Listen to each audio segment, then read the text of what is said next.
everyone, and welcome to an all-new Book It. I'm Carol Anne Riddell. We have got a lot in store for you today, so let's get to it. We begin with author Y.Rodriguez and her book, Urban Folktales, a collection of fictional short stories based on true incidents and real places in New York City. Y, thanks so much for joining us today. Thank you, Carol Anne. It's a pleasure to be here with you. Thank you. We're glad to have you. So much of your book, I think, feels familiar to us as New Yorkers, the places, the kinds of things you describe. Tell us a little bit about how the city inspired you. Well, I was born and raised in Manhattan. I was born in Hell's Kitchen, brought up on the Upper West Side. So you can just imagine the type of characters that I've met in my lifetime and still continue to meet in the city. And they sort of have inspired me to write some of the short stories. I heard you say in an interview that in many cases the stories were sparked by an incident or a moment, something that you experienced yourself. Can you explain that? Absolutely. I think each of the stories, of course, as a writer, you try to write what you know, right? Sure. Something that rings true to you, and thereby it'll probably ring true to your audience, the readers. So I try not to veer away from that, whether it's my work as a short story writer or whether it's my work as a playwright. So as I said, I would meet or come across something that was so interesting or so provoking that and so extraordinary that I said to myself, I have to write about this. I don't know how it will come out, but it's going to be something that I'm going to write about. And an example is one of the short stories is The Erasable Man. Yes. And that was based on something that happened to me. I was at work and my colleague came over. She said, I'm going out with a friend to go dancing at a nearby nightclub. Do you want to come with us? I said, sure. Okay. Sounds fun. All three of us went out dancing. And we were on the dance floor, you know, we're grooving and everything. And the guy, he removes his jacket, removes his tie, rolls up his sleeves, he's dancing away. Then I noticed a long white scar along his arm against his black skin. He's an African-American man. And I asked him, are you okay? Did something happen to your arm? He says, no, I'm erasing myself. Yeah. So when he said that to me, I was horrified, Carol Anne. I was like, either this man is crazy, or he's just being very realistic about being a black man in the city, in this country. Yes. And I left it there, but I knew that I was going to write a story about that or something about that moment. And that turned into The Erasable Man, which is a story about a young Afro-Cuban kid who lives in Washington Heights, who could never hail a cab, who's always getting harassed by the cops because of the color of his skin. And then he comes across these pencils, these magic pencils. And I'm going to leave it there. Yeah, that story really struck me as well, as did the story The Manicurist. Yes. Tell us about how that story came to you. Again, I was uptown visiting my mom in Washington Heights, and there was a nearby nail salon that I would sometimes go to every once in a while that was owned by a South Korean woman. And she would hire the Latinas in the community to work in the salon. So after I visited my mom, I went over to the salon, you know, to get a quick manicure, and I was seated before this young Latina. And as she was finishing up filing my nails and then she started polishing them, she was making the sign of the cross on each of my nails. And I looked at her, I said, are you making the sign of the cross on my nails? And she just smiled at me the way you're smiling at me. And then I just left it at that, and I'm like, wow, that was really interesting. But there's another story for you. The story. So the story is about a young woman who's a political refugee from El Salvador, and this was set in the period of the Salvadorian Civil War, which lasted from 1970 to the 1990s. And what was most notable about that period was the assassination of Archbishop Oscar Romero, who was assassinated and murdered while he was administering Mass. And so anyway, so she's sent to live in this country in the U.S. by her parents after her mother realizes that her young daughter has a gift of clairvoyance. There is this theme of magic in your stories, this undercurrent that there's something mystical in our everyday world that maybe we don't understand or can't control. How did you arrive at that? Just taking those moments, which seem so extraordinary and so magical.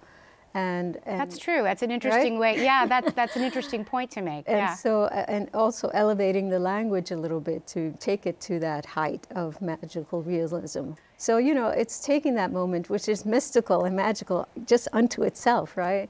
And using the language to elevate it to another level. Why you focus on the experiences of the working poor in New York City. Tell us how you chose that theme for these stories. Well, that's where I came from. I'm from a working poor, working class background. My parents came here in the 1940s. And they came here from Puerto Rico. Came here from Puerto Rico, and they got married, had children, built a home, built a life in a working class, working poor neighborhood on the Upper West Side. So that sort of influenced, the people that I met in that community, the things that would happen to me or my family in that community. I heard you say in an interview that your characters are just trying to do their best in a city that can be difficult, but at the same time, trying to see the beauty around them. And I was intrigued by that, and I wondered if you could explain it a little more. I guess, again, that comes from my parents, right? Here they are struggling. I remember my dad, he would tell us, don't speak Spanish publicly, because he would constantly be knocked in the head by a cop for speaking Spanish publicly on the street. My gosh. So, yes. But, they brought to me, despite all those challenges and struggles, they brought to us beauty and the arts. My mom was a poet, unpublished poet, and singer, songwriter, composer. My dad played instruments. He was a self-taught photographer and filmmaker. So they brought a lot of beauty. And I guess, and the arts soften a lot of that, those very harsh lines that surrounded our community. I tend to read mostly full-length books, but reading your book really reminded me of how much I enjoy short stories. There's something really delicious about sitting down and being able to take it all in one sitting, beginning, middle, end. But at the same time, short stories sometimes leave you feeling like, I wish there was more. So what draws you to this format? I don't know how these things happen. Sometimes I come across an incident like I was describing earlier, or sometimes I have a particular image in my mind, and sometimes it comes out as a play. I've had my plays produced off-Broadway, and sometimes it comes out as a poem, or sometimes it comes out as a song. I'm a musician as well. And in this case, all these different little incidents that I would write down, and I would say to myself, I have to write about this, just kept piling up. And I said, well, I can't write a novel for each of these because it would be like a huge tome, but maybe I could write a short story. Just a last question for you, Y. What do you hope readers take away from your collection of short stories? I don't know, maybe a memory of something that happened to them, whether it was something that had to do with love, or whether it was something to do with some of the struggles that we have in our city, or whether it was something to do with their own journey. I hope that it resonates with the reader. And these universal themes that I just mentioned, I think perhaps will, and hopefully they will. Thank you so much for all this time. Thank you, Carol Anne. It was really a pleasure chatting. Likewise, thank you. I really appreciate it. Now we are going to go to our regular contributor, Adrian Cepeda. He is a CUNY grad, bookstore owner, and podcast host, and you might know him as Book Papi on social media. Adrian is back with another author interview, so let's go to our podcast studio for that.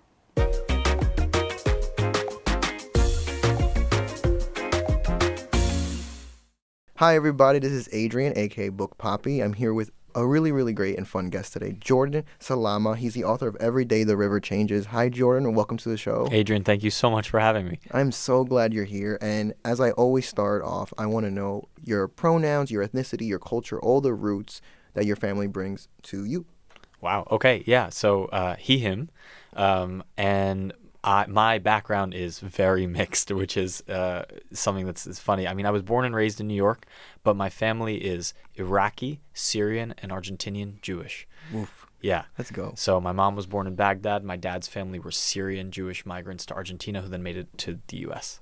Amazing. Yeah. And what part of New York did you grow up in? I grew up in Pelham. In Pelham. Yeah. Now, you see, that's a very Queens mix, and everyone knows that I'm going to bring in Queens in every podcast, no matter what. Queens is the best. So like I told you, my dad's worked at Elmhurst Hospital for like ever since I've been alive. And so I, grew up in the area around Jackson Heights. And now that your bookstore is there, I'm going to, Which is where we first met, which I'm so happy you walked in, and now we get to interview each other. And my second question is, I guess, how has that affected your writing?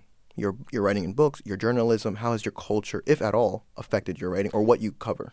Yeah, I mean, I think that the reason why I wanted to do this kind of writing in the first place, I can trace back to a desire to actually preserve the family histories that I saw when I was growing up. I grew up in a family where, you know, people spoke all sorts of different languages: English, Spanish, Arabic, French, Hebrew, and told stories. Like, that's what we did on Friday nights. Like, you would just hear stories, both fables and also like real stories of our family's history. And when I was a kid, I wanted to preserve them. At first, it meant like making little movies, but then I started writing things down. And when I got to college, I realized that my interest in telling these stories was not just telling the stories to preserve my own family's histories, but open that up to look at the regions where my family comes from and try to tell other people's stories from those places too. Beautiful. And then this book in particular, Every Day the River Changes, really debunks, and we were just talking about this, how I've been recommending it to people who come into the store. It debunks stereotypes of Colombia.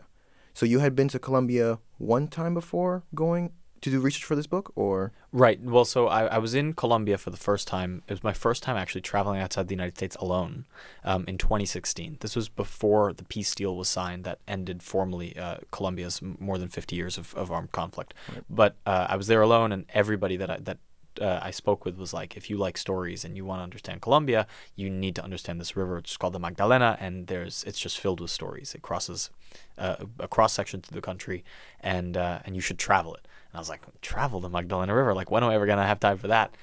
Then a few years later, I came back and I took this journey, and I've been back many, many times since, both to beef up the reporting and also to do other projects.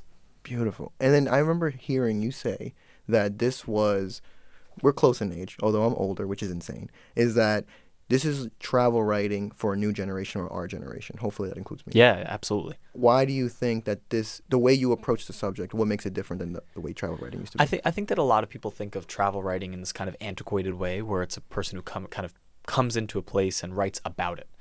And in this case, I wanted to use a journey to include primarily the voices of local people who live along this river and understand this place better than I ever could. Right. And so I wanted to show that. And also I think that travel writing has a really important role to play when done empathetically and respectfully, right? In kind of taking into account people's experiences and incorporating history and context in building bridges and cultural understanding. I think that if my sole purpose with this book is to be a bridge for people in the United States who don't really necessarily have a nuanced understanding of Latin America or Colombia or other Latin American countries, maybe Every Day the River Changes can be an easy way in with captivating storytelling for them to be able to understand things in a more detailed way. Yeah, and I completely agree with that, because obviously I'm spoiled because I'm from Jackson Heights, so Colombia, I know a lot about it, right? But people who don't have that intimacy with Colombia, with their food and the culture itself, they just see Narcos or Pablo Escobar and they're like, that's all I know about Colombia.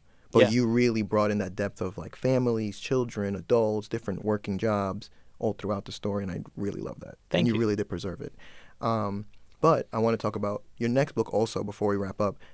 Please describe your next book, because that is really big on preserving your story, and it's a sort of a change from this one because now it's more personal. How did that idea come up? Please. Definitely. So my next book, which is coming out in February, so there's still a long way away to go, is called Stranger in the Desert, A Family Story. And it really is kind of bringing me back to my roots, this idea that like I want to write these stories down before they're lost.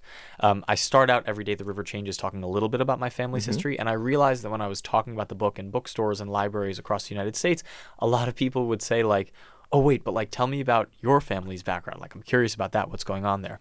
And it's rooted in this thing that happened, a couple of years ago, where I walked down to my grandfather's basement in Peekskill, New York. He's Argentinian, right? Abuelo has this big book on his desk it's like a binder with yellowing papers and photos falling out the sides that's labeled just Historia Antigua, El Cuento.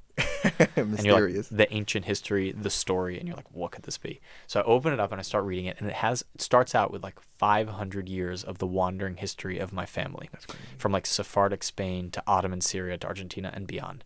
And then it has journals and recollections from my grandfather's life, and in them there's this mystery where his father, my great-grandfather, was a traveling salesman on a horse in the Andes.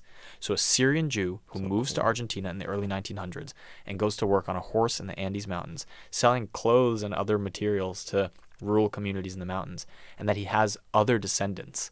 Like we have like these long-lost relatives that are still in the Andes. Right. And so I go looking for them. But it's a journey, and also the sense of like, I'm also going looking for an identity and understanding why do families tell stories like this about ourselves, and why do some people keep those stories? Like my grandfather never told me about this book until I asked him, and we started reading it together and talking more in Spanish and things like that. So it's a journey, both physical and also a journey of understanding. That's amazing. When does it come out again? In the name? February 20th, Stranger in the Desert. That's beautiful. And also, how does it feel for you knowing that in your ancestry, in your roots of your family, there's traveling, there's like reporting, and there's people writing things down? Because in my family, my mom was in Queens, and now we're in Queens, and that's my journey. I talk about how lots of my ancestors were traveling salesmen. My male ancestors were traveling salesmen on some of the great trade routes of the world. And now when I do this kind of reporting on journeys, right, it's kind of like doing the same thing, except you're trading in stories. Right. That's beautiful. What a full circle moment for you and your family. And I'm sure like for them, seeing that and then knowing like it's already written down over here and you're writing down other people's stories. So that's amazing. Yeah, I was with a historian in Argentina who works in this community of Syrian Jews, Arab Jews in Latin America. And she told me once, she said something really important. She's like, people are going to forget us. The most important thing, she said, the most important thing is that you write everything down. Because if you write it down, somebody someday in the future will want to know who we were and what we did, and they won't forget us because you've written something down. So she writes down everything. She interviews people. She lives in a small apartment, and every single wall is covered with books. Whoa. Yeah. That is how we're going to end it, because I don't think we're going to get better than that quote. Jordan, thank you so much for being here with me. Thank you for talking about your old book and then your new book. Thank you so much for being here. Yeah, thank you again for the invitation. Here on Book It, we love hearing how accomplished people in the literary world got their start, and we hope you do too. Here's our segment, How I Did It. I am Barry Lyga, an award-winning New York Times best-selling author and recovering comic book geek. It has been about an hour and a half since my last comic book. Recovery is not going well, but that's not what you're here for. I have published 27 novels in the last 17 years, which when I say it out loud sounds completely insane, but that's where we are. That's where I am. How did I get here? I have wanted to be a writer my entire life. I have a very strong memory of being 6 or 7 years old, and my grandmother said to me, "What do you want to be when you grow up?" And I said to her, "I want to be a writer." And she looked at me, she beamed with this big smile, and she said, "Oh, you want to starve." Somehow I managed not to starve. I managed to make a go of it. When I was 12 years old, I sent my first story in for publication. I submitted my first story. That sounds really impressive until I tell you that it was rejected immediately, and that what followed was about 13, 14 years of constant rejection, nothing but rejection for over a decade. And then what happened was the way that I finally broke in was I had surgery on my elbow, which is not what you expect to hear when a writer tells you how they got into the business, but I had surgery on my elbow. And I had been scheduled to go to a writer's conference and try to interest an editor or an agent in one of my novels. And I couldn't go because of the surgery. And a friend of mine said, there's another conference in about 6 months. Why don't you go to that one instead? And I thought, that's a great idea. And what happened was that in those 6 months while I was waiting, I finished another novel, a book called The Astonishing Adventures of Fanboy and Goth Girl, the first young adult novel I ever wrote. And I went to the conference with that book and I showed it to some people and I got an agent and I met lots of cool people. And 6 months later, I had a 2-book deal for that book and the next one. And I haven't stopped ever since. There have been years where I've written 5 books at a time. It's insane, but I love it. And I plan to keep doing it for a long time. And now I'm jonesing a little bit, feeling the burn. So I'm gonna read a comic book now. Today on The Fine Print, we are talking about diversity in the book world. Joining us to discuss that is Dhonielle Clayton. She is a best-selling author and the Chief Operating Officer of the nonprofit organization We Need Diverse Books. Dhonielle, thanks so much for stopping by. Thanks so much for having me. I'm really, really excited to be here. Good. So let's start with author diversity. How are we doing on that front right now compared to, say, a decade, 5 years ago? I would say we are on a good trend. Okay. I would say that we are moving in the right direction. We still have a problem though, because with great progress, with great sort of answering the call, everyone realizing that every kid deserves to walk into a bookstore or their classroom library or their public library and see themselves reflected on the shelves, we have a backlash. We have book banning. We have censorship. soft and hard censorship. We have things going on to sort of impede all of that progress that we were making since 2014.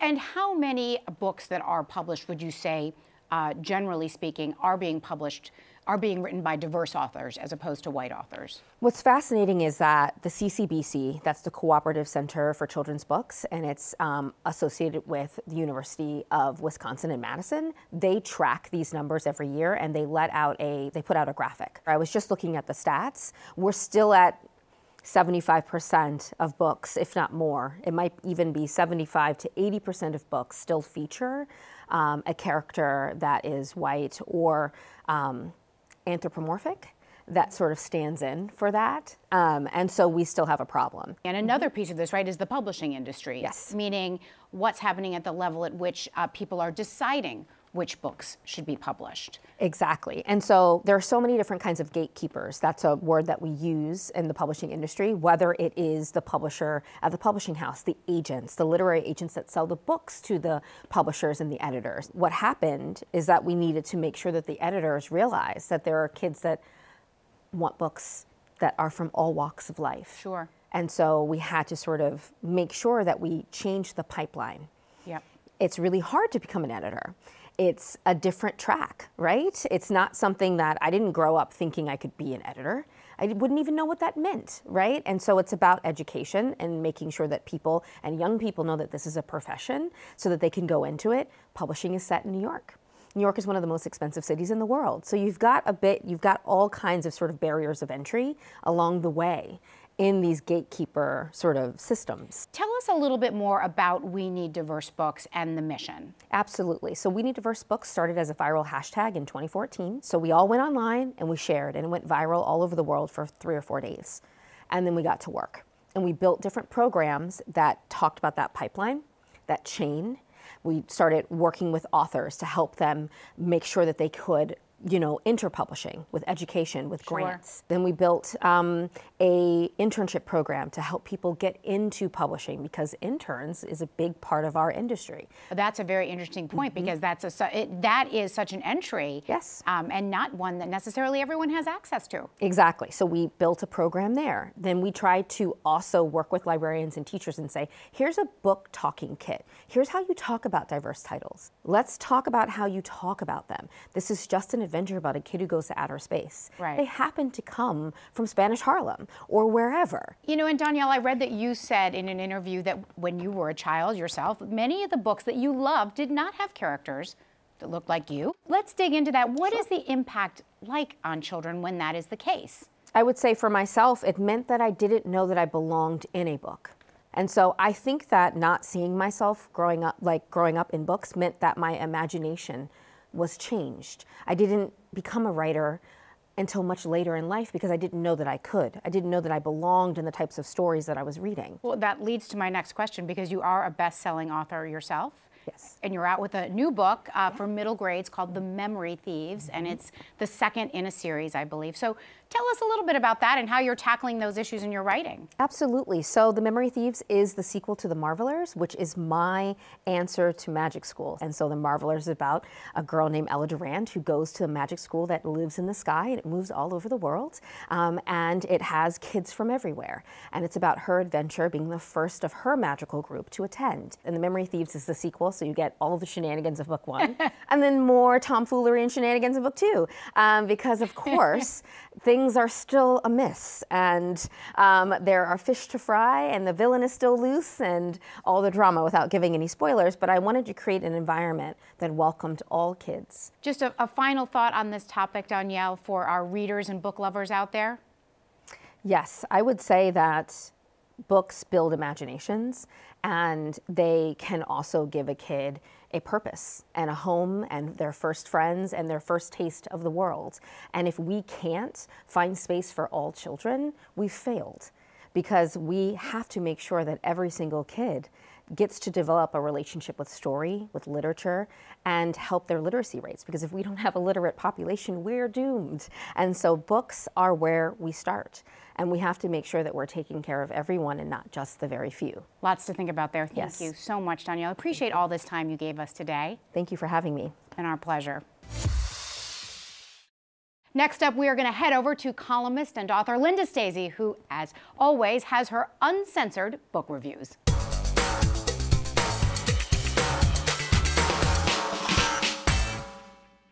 It seems that the only way to become a critic and book club darling these days is to write a novel about seriously depressed, unmotivated, uninteresting, unloved, and unlovable 20-somethings. Have you read A Little Life by Hanya Yanagita? It's about young men who are either gay and depressed or struggling with their identities. The main protagonist, however, is maybe the most depressed person in the world. Why? For starters, he was thrown into the trash as a young infant and taken in by monks who used him as an object of abuse. We find out he was abducted by a sadistic psychiatrist, he sets himself on fire, and the man he loves most is killed. Don't even ask about the amputations. Let me just say that A Little Life stole weeks of my life as I slugged through 832 pages. The writing is so dense that one sentence goes on for a full page. You either love or hate this book. Some of my friends really love it, and now they hate me because I didn't. Then there's My Year of Rest and Relaxation by Atessa Moshfegh. It's about a young woman who is, depressed. She decides to take a year off to put herself in a state of drug-induced hibernation. She gets the drugs thanks to a crazy-as-hell shrink. The depression is, however, punctuated by some funny moments. Think Snow White without the dwarves. So how about a book written by a woman who should be the most depressed person in the world, but has risen above it all to write about it all? What's Left Unsaid by Melissa DeRosa is one hell of a read. DeRosa was Governor Andrew Cuomo's chief of staff and the first female secretary to the governor. She tells it all with unflinching candor.